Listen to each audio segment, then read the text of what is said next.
Fala, doutores e doutoras, sejam todos muito bem-vindos a mais uma aula da parte de biologia celular. Estamos aqui para conversar sobre os modelos de questão que abordam a parte de divisão celular, mais especificamente o assunto de mitoses e o que é que você precisa saber para resolver uma questão de mitose, tá? Então vamos lá, sem mais delongas, para o nosso maravilhoso slide.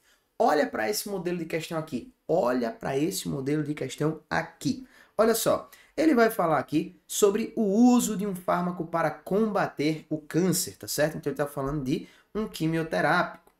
E isso daqui é muito interessante porque ele está abordando dois vieses importantíssimos para a nossa discussão. Ele está falando aqui tanto sobre a parte de aplicações, quanto sobre a parte do conhecimento de divisões celulares excessivas, tá bom? Então isso daí é muito importante da gente entender do ponto de vista de que eu conhecer, né, o princípio, os parâmetros da divisão celular, me permite ter um acesso às aplicações onde esse conteúdo pode aparecer. E o conteúdo de câncer é uma importante aplicação que pode ser contexto para muitas questões abordando esses vieses de divisão celular, tá? Então você já pegou aí, ó. Olha a pergunta, olha o comando da questão para você pegar bem esse modelo, ó. A colchicina age no tratamento do câncer, pois... Então, você precisa do conhecimento sobre divisão celular, sobre as etapas da mitose, para saber aonde esse quimioterápico interfere no processo de divisão celular excessiva de uma célula cancerígena. Esse é o primeiro ponto, esse é o primeiro modelo. O segundo modelo que nós temos aqui é um modelo mais voltado para as etapas do processo. E a gente não pode perder esse tipo de modelo de vista, porque ele é muito comum no Enem, tá? De pegar um determinado processo biológico e te perguntar sobre as etapas desse processo. É o mesmo princípio do que a gente acaba usando como modelo de questão para os ciclos biogeoquímicos, por exemplo. Os ciclos biogeoquímicos, eles estão envolvidos diretamente com essa parte de etapas. Ele ama explorar as etapas dos ciclos biogeoquímicos. Com a parte de divisão celular, isso também acaba acontecendo nessa questãozinha de 2017 e essa outra aqui de aplicações do conteúdo de divisão celular do ano de 2022, tá? Então, sem mais delongas, eu já quero trazer você aqui para a mesma página, ou seja, para a gente estar aqui alinhado quanto ao conhecimento teórico dessa parte de divisão celular. Primeiro de tudo, você precisa lembrar do famoso ciclo celular. O que é este ciclo? Seria aí o tempo, né, de vida de uma célula que envolve o seu crescimento, que envolve a multiplicação do seu material genético e finaliza com o seu processo de reprodução. Seria basicamente, observando a nossa vida, crescer, amadurecer, reproduzir e segue a vida, tá? No caso aqui ela não vai morrer, tá? No caso da gente, a gente morre, mas quando a gente chega aí no final do processo de divisão, a gente não tem dois novos filhos, então esses dois novos filhos vão fazer o mesmo processo e assim por diante. Então eles entram num novo ciclo celular, cada um deles. Mas é a gente entender isso. Cresce, amadurece, reproduz e aí inicia o ciclo de novo, tá? Os filhos iniciam esse ciclo de novo. Então, o que é que acontece? Nós temos um período aí que está em roxo. Deixa eu colocar aqui como legenda. Nós temos um período aí em roxo que seria nada mais nada menos do que o período conhecido como intérfase, tá? E nós temos aí um período em vermelho, tá certo? Que seria aí essa fase M, que é a fase de divisão celular. Então, a divisão propriamente dita, ela só acontece aí na fase M, tá? E não na fase de intérfase. Então, esse período roxo que nós estamos vendo aí é um período onde a célula se prepara para entrar na fase M. O G1 e o G2 estão envolvidos com o crescimento da célula, tá? Então, vou colocar aqui, eu vou grifar isso aqui e vai estar envolvido com o crescimento da célula, certo? Olha só, crescimento. Como assim, professor, crescimento? Imagine que essa célula precisa aumentar o seu número aqui, né, precisa aumentar o seu número de organelas, precisa aumentar o seu tamanho para na hora de separar o citoplasma existir uma quantidade equilibrada, entre outras coisas. Então, tudo isso vai acontecer nesses dois estágios de G1 e G2. Entre esses períodos, nós temos uma fase importantíssima, que é a fase S, tá bom? Então, essa fase S aqui, ela está envolvida com nada mais, nada menos do que a duplicação do DNA. tá certo? Então, durante essa fase S, o que é que vai acontecer? Vai acontecer a duplicação do DNA. Olha só que etapa interessante. É nesta etapa aqui, certo? Durante esta etapa, que nós veremos o quê? Nós veremos aquela famosa figura do cromossomo se formando. Então, o cromossomo, quando ele entra nesse processo, ele é um cromossomo simples, tá certo? Então, aqui eu tenho um cromossomo simples, ok? Durante este processo, este material genético irá ser duplicado, concorda? Então, eu vou estar abrindo esse material para sintetizar uma fita igual a ele, né? Uma dupla fita igual a ele. Então, no final do processo, a gente vai ver exatamente a duplicação do material genético. Então, veja, o número de cromossomos não foi alterado, mas sim a quantidade de DNA. Perceba que, do começo ao fim aí, eu tenho um único cromossomo. Porém, no início ele só tinha um representante do DNA e ao final ele tem 2, tá? Então, o que eu aumentei foi a quantidade de material genético, tá? Quando ele passar por todo o crescimento final ali, vai estar preparadinho para entrar na nossa fase de M. Quando ele entrar na fase M aqui, o que é que vai acontecer? A gente vai ter a própria divisão celular propriamente dita. E é aí onde a gente pula para as etapas. Quais são as etapas dessa fase M, as etapas desse processo? Começamos aí com a etapa de prófase. Nesta etapa, nós veremos o desaparecimento do núcleo, ou seja, do envoltório, né? Da carioteca. E veremos a formação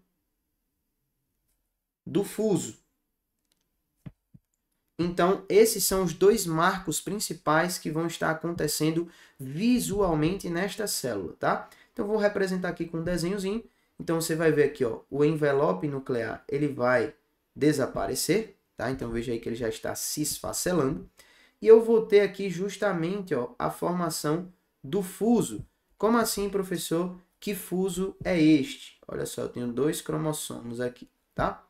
Então, eu tenho aqui o cromossomo roxinho e o cromossomo verdinho. E aí, eu tenho aqui, ó, as minhas estruturas dos centríolos. E aí, eu vou formando aquele famoso fuso, tá?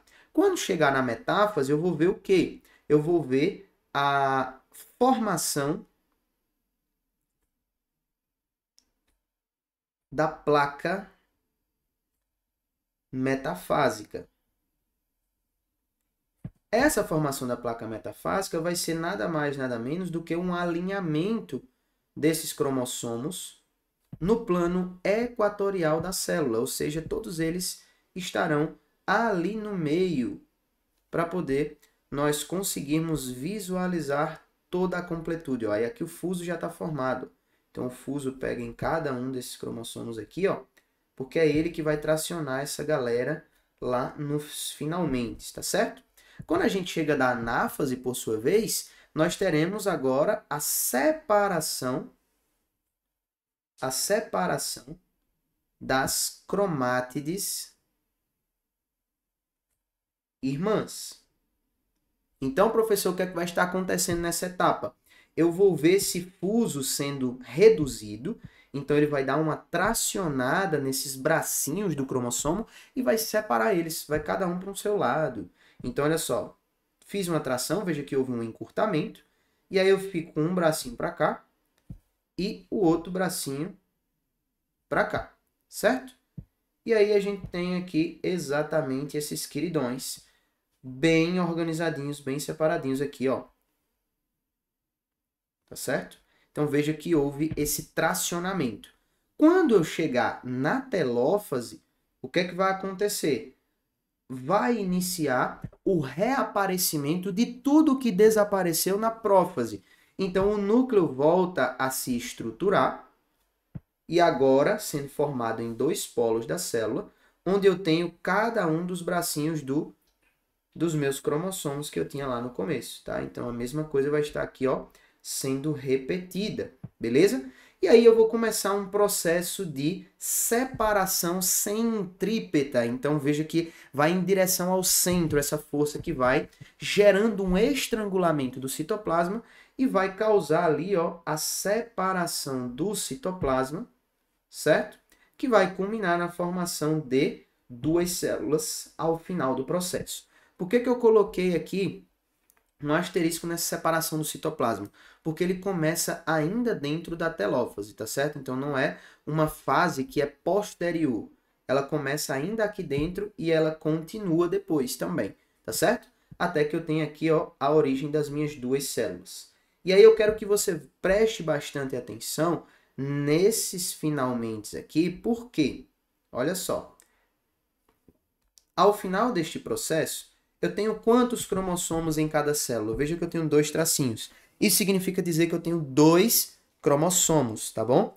Lá no início da minha célula, eu também tinha 2 cromossomos. A diferença é que eles estavam duplicados. E agora eu tenho 2 cromossomos simples para cada célula. Então, o número de 2 cromossomos, ele permanece ao final do processo, tá? Então, eu tenho aqui 2 cromossomos, 2 cromossomos. Se essa é a minha célula 2N, ou seja, ela tem um número total, tá, de cromossomos, ela tem 2 lotes cromossômicos, quer dizer que essas células também terão essa mesma classificação, diploide, ou seja, elas também serão 2N. Isso significa dizer que a minha divisão celular, ela foi de fato equacional, ok? Ela foi uma divisão equitativa. Eu tinha 2 e todo mundo saiu com 2 no final do processo. Não houve redução. Esse é o processo de divisão celular mitótico. O número de cromossomos que entra vai ser o mesmo que vai estar saindo lá nas células filhas. Não há redução, que é diferente da meiose. Quando a gente tem a meiose, a gente tem uma redução, tá? Onde é que a gente pode ver algumas aplicações importantes nessa situação de divisão celular? Nós podemos ver a divisão celular aparecendo num contexto de regeneração ou de recuperação, porque a gente vai ter aí proliferação celular. Recuperação, isso aqui é muito importante, tá? Da gente mapear. Podemos ver aqui num contexto de tumor, tá certo? Ou seja, nessa parte de células cancerígenas, tá bom? E nós precisamos também ver essas etapas processuais, tá? Processos de análise, que é um dos vieses aí que nós temos de resposta para a questão, certo? Então, processos de análise.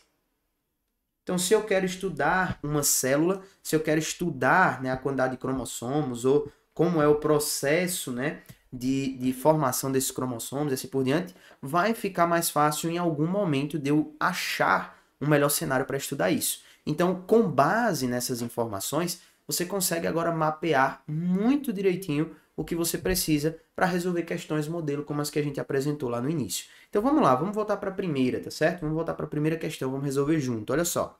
Um dos fármacos usados como quimioterápico contra o câncer é a colchicina. Ela age como bloqueador da divisão celular. Opa! Então ela para aquele processo de etapas que a gente acabou de estudar, intervindo na polimerização dos microtúbulos formadores das fibras do fuso acromático, inibindo assim o crescimento do tumor. Então perceba, nós temos lá na prófase, na primeira etapa, logo na prófase, nós temos o quê? Nós temos a formação deste fuso. Então o núcleo vai desaparecendo aqui o seu envoltório, nós vimos isso lá, tá? E esses quiridões aqui, eles vão ser capturados pelas fibras do fuso, tá certo? Para que na próxima etapa, o que é que aconteça? Na próxima etapa, nós tenhamos exatamente aquela organização dessas células, desses cromossomos, no eixo equatorial da célula. Sem o fuso, essas duas etapas, a etapa de captura do cromossomo pelo fuso e a formação da placa metafásica, elas não ocorreriam, tá?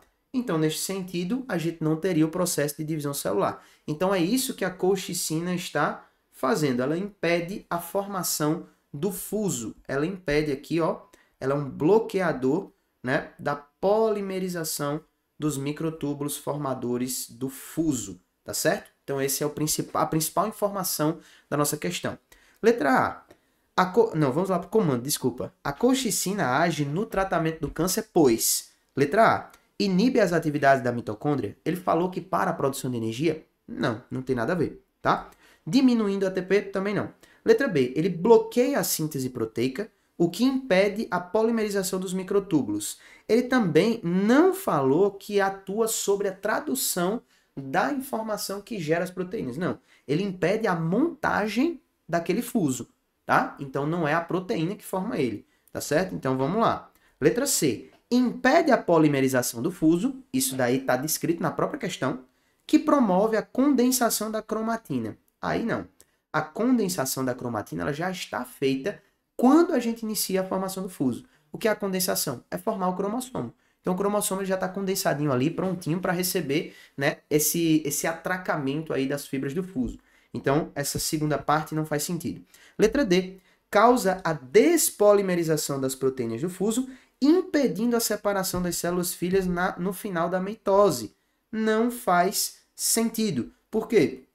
Porque ele não vai impedir a separação no final da mitose. Isso aí seria a citocinese. E nem é o fuso que proporciona isso. Então sobra somente a letra E, que vai dizer o quê? Promove a despolimerização das fibras do fuso, impossibilitando a separação dos cromossomos durante a divisão. Se não forma o fuso, eu não formo a estrutura que forma esse fuso e, portanto, eu não consigo separar as minhas cromátides irmãs em um momento oportuno, porque essa estrutura não está bem estabilizada, tá certo? Então, a gente pode dizer aqui, ó, que ela intervém na polimerização dos microtúbulos e, portanto, a gente vai ter esse impedimento na sua estruturação, beleza?